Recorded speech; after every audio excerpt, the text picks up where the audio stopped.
অধ্যাপক আক্কাস আহমেদ, আজকে বিক্রম মিস্ত্রি ভারতের পররাষ্ট্র সচিব তিনি মন্তব্য করেছেন যে ভারত নির্বাচিত আসন্ন যে নির্বাচন বাংলাদেশে হতে যাচ্ছে সেই নির্বাচনে নির্বাচিত সরকারের সঙ্গে কাজ করতে আগ্রহী এবং তিনি বলেছেন যে একটা প্রশ্নের জবাবে শেখ হাসিনাকে ফেরত পাঠাতে আইনি বিষয়ে পরীক্ষা নিরীক্ষা চলছে।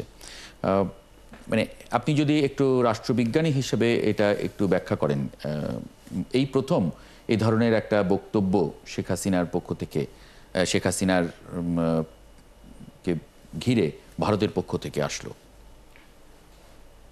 ধন্যবাদ আসলে আমাকে এই বিষয়ে মন্তব্য করার সুযোগ করে দেওয়ার জন্য।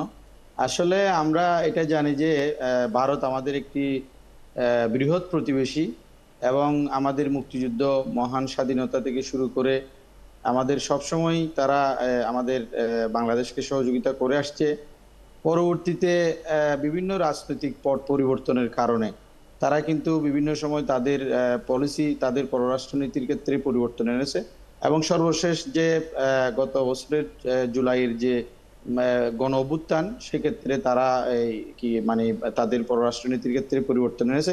সেটা কিন্তু বাংলাদেশ সরকারের কোনো বাংলাদেশ সরকারের ভূমিকা সবসময় পজিটিভ এবং বাংলাদেশ সরকার বাংলাদেশের জনগণ এবং সরকার মনে করে যে বাংলাদেশ যেহেতু একটি উন্নয়নশীল রাষ্ট্র এবং এটা হচ্ছে কি সকলের প্রতি বন্ধুত্বপূর্ণ সম্পর্ক এবং কারো প্রতি কোনো শত্রুতামূলক সম্পর্ক নয়।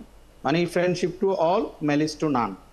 কারো প্রতি শত্রুতা নয়, সেটা মিয়ানমার হোক, সেটা ভারত হোক, সেটা চায়না হোক, সেটা পাকিস্তান হোক, সব দেশের সাথে কিন্তু আমরা পারস্পরিক সুসম্পর্ক রক্ষায় কাজ করেছি এবং বাংলাদেশ সরকার এটা দৃঢ়ভাবে বিশ্বাস করে যে আঞ্চলিক সহযোগিতা এবং আঞ্চলিক নিরাপত্তা, আঞ্চলিক শান্তি, অর্থনৈতিক সমৃদ্ধি, উন্নয়ন, এটাতে বাংলাদেশ বিশ্বাস করে এবং সে বিশ্বাস করে বলেই কিন্তু এই সার্কে বাংলাদেশ সরকার বাংলাদেশ যোগ দিয়েছে এবং সার্কের উন্নয়নে কাজ করে যাচ্ছে এবং সার্কের যে বর্তমান যে কার্যক্রম যে স্থবির, এটার জন্যই কিন্তু দক্ষিণ এশিয়ার অনেকগুলো প্রবলেম কিন্তু এখন ভারত পাকিস্তান বলেন কিংবা বাংলাদেশের সাথে সাম্প্রতিক যে ভারতের যে বিষয়টা, সেটা কিন্তু সার্কে যে অকার্যকর হওয়ার কারণে। সার্ক কিন্তু কার্যকর হলে কিন্তু আমাদের দ্বিপাক্ষিক অনেকগুলো সমস্যা কিন্তু সমাধান হয়ে যায়।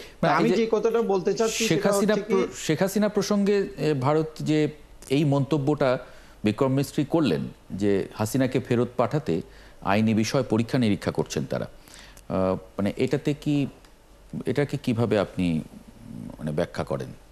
এটা হচ্ছে যে কি আসলে ভারত সরকার তো গত এক বছর আমাদের সাথে নন কোঅপারেটিভ যে ব্যাপারটা, এই যে আমাদের মেডিকেল ট্যুরিজম বলেন, আমাদের এক্সপোর্ট ইম্পোর্ট বলেন, আমাদের যে দ্বিপাক্ষিক যে বাইলেটারাল ট্রেড, সেটাও কিন্তু ক্ষতিগ্রস্ত হয়েছে এবং পিপল টু পিপল কন্ট্যাক্ট, সেটাও কিন্তু ক্ষতিগ্রস্ত হয়েছে এবং আমদানি রপ্তানি ক্ষতিগ্রস্ত হয়েছে।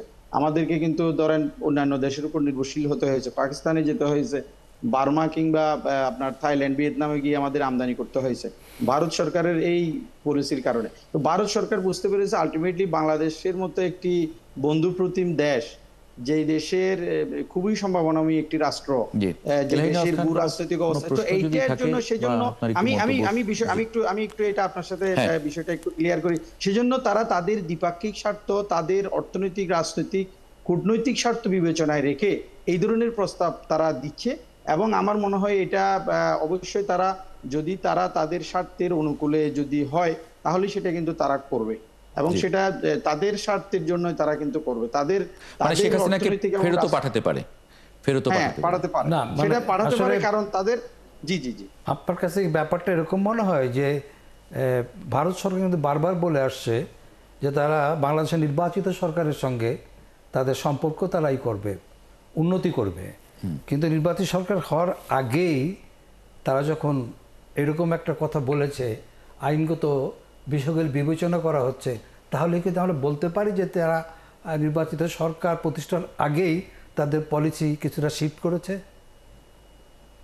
ডেফিনেটলি আমি এটা একটু বলি যে গত এক বছরে ভারত সরকারের যে পরিমাণ অর্থনৈতিক দিক থেকে, এই যে পশ্চিমবঙ্গ বলেন, এই যে ভারতের হসপিটালগুলো এবং তাদের যে বাণিজ্য, তাদের যে রপ্তানি, বাংলাদেশ তো তাদের এক ধরনের বলতে গেলে একটা বাজারের মতো, যেহেতু আমরা একটা বৃহৎ মার্কেট ভারতের, তো সেটা তারা তাদের পলিসি লেভেলেও সেটা কথা হয়েছে, পলিটিশিয়ানদের মধ্যে, পলিসি মেকারদের মধ্যে, তাদের ইন্টেলেকচুয়াল লেভেলে সেটা কথা হয়েছে এবং তারা শেষ পর্যন্ত এটা সিদ্ধান্ত নিয়েছে যে আরেকটা বিষয় এখানে আমি বলি, ভারত যত বেশি বাংলাদেশকে দূরে রাখবে তত বেশি কিন্তু ধরেন ভারতের দুই প্রতিবেশী রাষ্ট্র, প্রতিদ্বন্দ্বী রাষ্ট্র চায়না এবং পাকিস্তান কিন্তু বেশি লাভবান হবে। কিভাবে লাভবান হবে?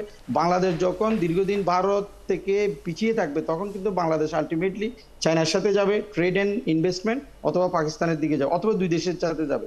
যখন পাকিস্তান এবং চায়নার সাথে বাংলাদেশের পররাষ্ট্রনীতি যখন ঘনিষ্ঠতা অর্জন করবে, তখন কিন্তু ভারত থেকে দূরত্ব সৃষ্টি হবে, তখন আলটিমেটলি ভারত লুজার হবে এবং বাংলাদেশ তখন কিন্তু দুই দিক থেকেই শেল্টার পাবে। Exactly. সেটা বিবেচনায় পররাষ্ট্রনীতি এবং তাদের যে আর্থরাজনৈতিক স্বার্থ বিবেচনা করে তারা বাংলাদেশকে এই প্রস্তাব পলিসি শিফট করতে এবং পারে। সেটা জি, কম্প্রোমাইজ করছে। আসলে তাদের জাতীয় স্বার্থ বিবেচনা করে, তাদের রাজনৈতিক অর্থনৈতিক সব স্বার্থ বিবেচনা করে তারা বাংলাদেশকে এই সুযোগটা দিচ্ছে এবং জি, অনেক বাংলাদেশের ধন্যবাদ। সাথে তারা নেগোসিয়েশন আসতে চাচ্ছে। জি, অনেক ধন্যবাদ অধ্যাপক আক্কাস আহমেদ যুক্ত হবার জন্য একাত্তর জার্নালে।